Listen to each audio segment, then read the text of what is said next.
1 pound of red osier dogwood seed holds around 18,400 seeds. A single plant sends underground runners up to 10 feet out. And moose eat it so hard that 82.6% of stomach samples in Manitoba had this shrub inside. So how did a red stick in a wet ditch become the same plant that cities use to stop floods and indigenous communities use in sacred ceremonies? In this video, we break down how red osier dogwood works as bank protection versus winter colour versus wildlife food, and the simple reasons why farmers call a cheap nursery shrub a survival plant that pays for itself after one planting season. Red osier dogwood looks like a pretty red stick. So why do farmers call it a survival plant? A farmer 3 counties over just skipped $6,000 in creek bank repair because he shoved 20 red sticks into wet mud 2 years ago. And you're about to find out why that worked. Red osier dogwood grows anywhere from 3 to 20 feet tall depending on your area, and each plant sends underground runners called stolons up to 10 feet from the base. Those runners build a root web under the dirt that grabs soil the way rebar holds poured concrete. NRCS notes say cut stems 9 to 12 inches long, about pencil thick, pull them in January, cold store them for months, then stick them in the ground around mid-May with 2 inches above the surface. Spacing for bank projects runs tight. Rooted stock every 2 feet at the water edge, forming row after row of living roots where the dirt wants to slide. 1 pound of seed from this species holds around 18,400 individual seeds, which means a single bag carries thousands of possible starts if the ground stays wet enough. Farmers call it survival because one planting season buys years of ground that stays put without maintenance. You notice red stems in winter, but the work started months ago beneath your feet. What this plant does when water sits on top of it for years at a time, that part rewrites the rules. You walk past this red bush every winter, but it is doing something wild under the snow.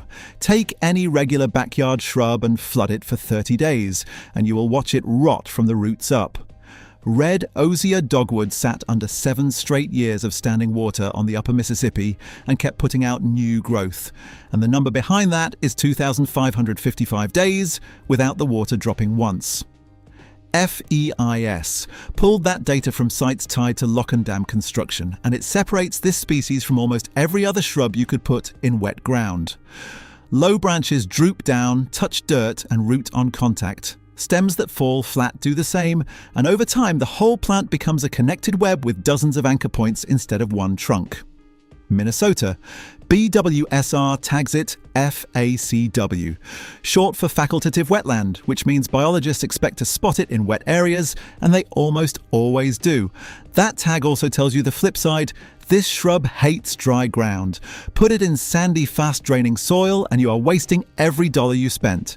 Flower clusters come in at about 2 inches wide. The fruit runs around a 1/4 inch, and those tiny drupes drop right when other plants quit producing food. Birds and small mammals count on that timing. Elevation range stretches from 1,500 up to 10,000 feet depending on region. The animal side of this story gets rough in the numbers, and one moose stat alone changes how you look at those chewed up stems. Why deer birds and even beavers fight over red osier dogwood like it is fast food.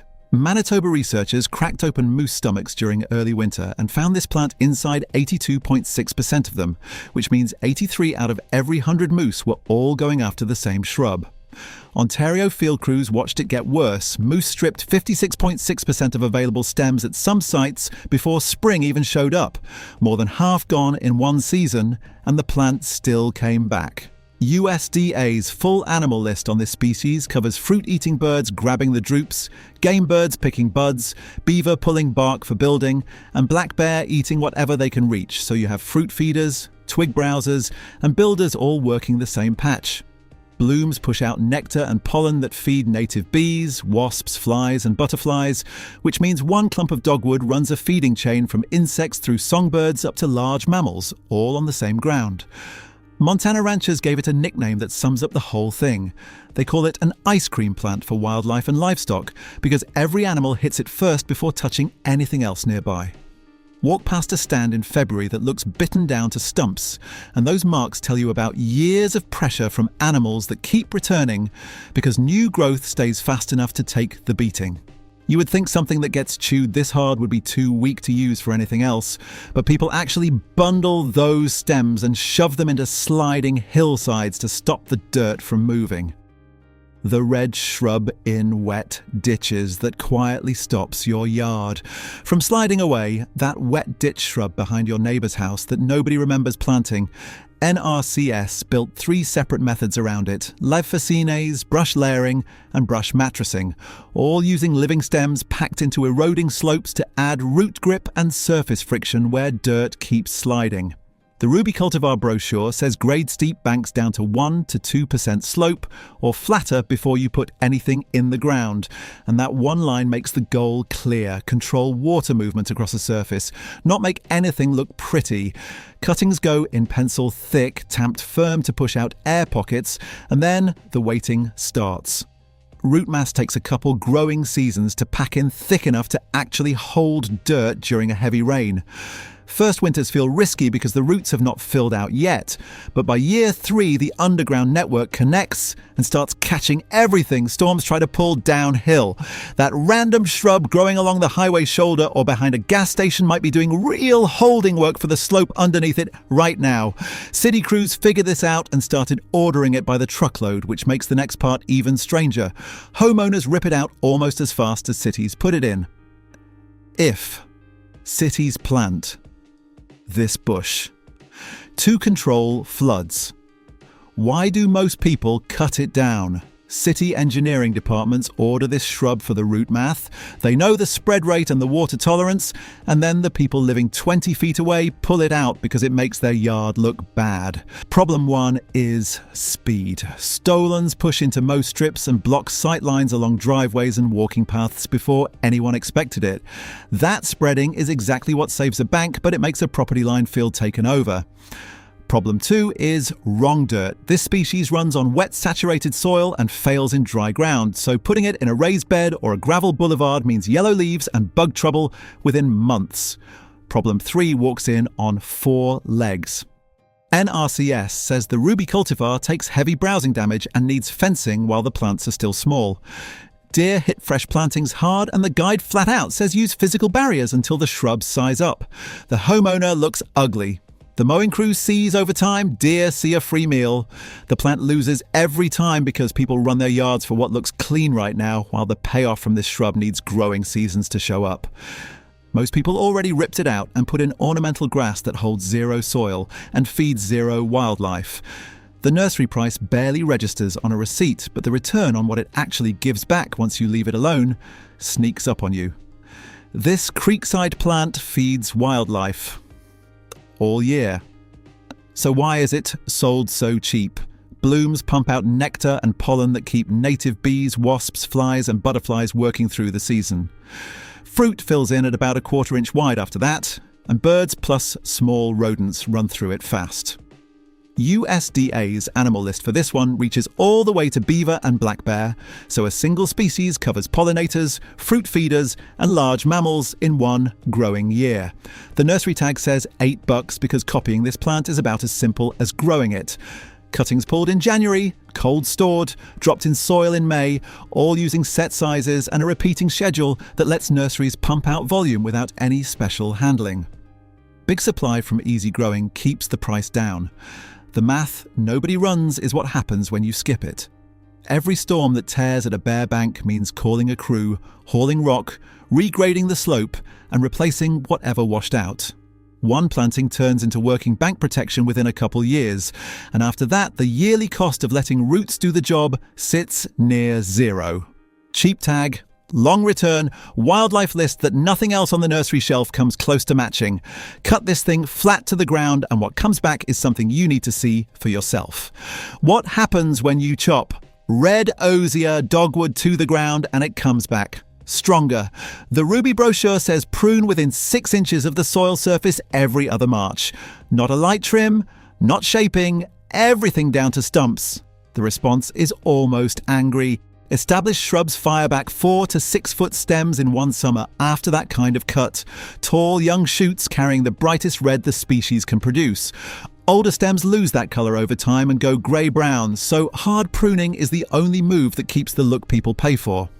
Recovery speed makes sense once you see what is happening under the dirt. Stolons and rooting stems form clumps that shoot new growth from many points at once, instead of one central root doing everything.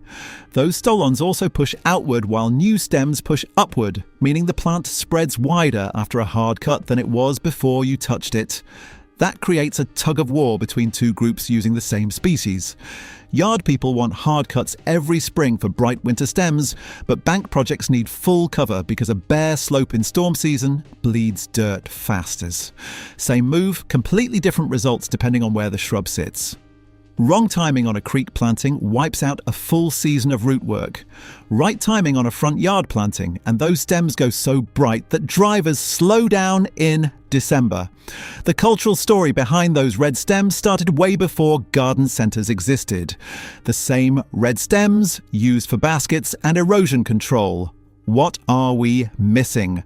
No nursery label mentions this. The inner bark has been part of tobacco mixtures for sacred pipe ceremonies across indigenous communities going back generations. And the stems go into making dream catchers, arrows, stakes, and working tools. Seeds from ripe fruit gathered between August and October go into moist soil for the best germination. And the fruit is eaten fresh or mashed together with choke cherries or service berries into a portable paste that is stored well. One species carries 3 uses at once: ceremony and building materials from stems, food from fruit and seeds, and ground repair through root spread. NRCS bundles full-length ruby stems with willow for fascines and brush layers on eroding banks, following the same harvestable stem thinking that indigenous peoples used long before any agency put it in a manual. Shoppers at the garden centre grab it for colour, government contracts order it for bank repair, and both groups missed what the other one gets from the exact same plant. Summer is when the part of this shrub that nobody photographs actually runs everything. Why landscapers love this shrub in winter. But ignore its summer power. December. Garden pages fill up with shots of red stems against white snow, and the photos go everywhere. But the summer version of this plant gets almost zero attention, and the priorities are backwards. Leaves run 2 to 6 inches long. Flower clusters sit in flat-topped groups at branch tips, and each cluster sets between 10 and 30 fruits. Drupes measure 4 to 10 millimeters, and even average production adds up fast once birds start carrying seeds across wet ground, creating real spread from a single stand. BWSR puts this species alongside willows and alder in sunny wet to mesic sites, and NRCS backs the same pairing for bank projects because willow sends roots deep and dogwood sends roots wide and thick near the surface. Together they catch moving soil at 2 levels. Summer runs 2 systems on one plant. Flowers become fruit, fruit pulls in birds and mammals, and the feeding chain runs through one patch. Underground, roots keep pushing along water edges every warm day, stitching the bank tighter without any help from you. Winter gets the photos, summer does the work. Tear this out and watch what happens, because the way it comes back will make you question whether pulling it was even an option. Before you rip out that red bush, ask why nature keeps planting it back. People dig this shrub out of fence rows, ditch banks and drainage strips every year, and it shows up again like nobody touched it. 18,400 seeds per pound means even a small, fruiting shrub drops thousands every fall. Birds eat the fruit, fly off, and put seeds down on wet open ground where germination runs highest. But seed is only half the comeback. Stolons push through dirt from any living root clump, and stems pin down wherever branches touch soil, giving the plant 2 separate return systems running at once, one from seed and one from underground runners. Full-grown shrubs get as wide as they are tall and fill open ground fast once they grab hold. NRCS spacing for water edge work calls for rows at 2-foot gaps, which copies the exact pattern this species already makes on its own near moving water. Wet soil wins, dry soil loses. That is the site rule. Nature keeps putting this species back into spots where water clears bare ground and shifts dirt because every survival tool the plant carries lines up with those conditions. Dig one out, and the buried stolen network sends a fresh shoot up before the rain stops. Mow it, spray it, pull it. The underground connection points keep firing from spots you did not know about. Leave it alone and it quietly becomes the toughest free bank protection you never had to rebuild. If you want more breakdowns like this, where a red bush in a wet ditch turns out to be doing erosion control, feeding moose and black bear, and holding cultural history that no nursery label mentions, hit that subscribe button. I will keep bringing you the real facts behind plants that look simple but do way more than people give them credit for. We will see you in the next video.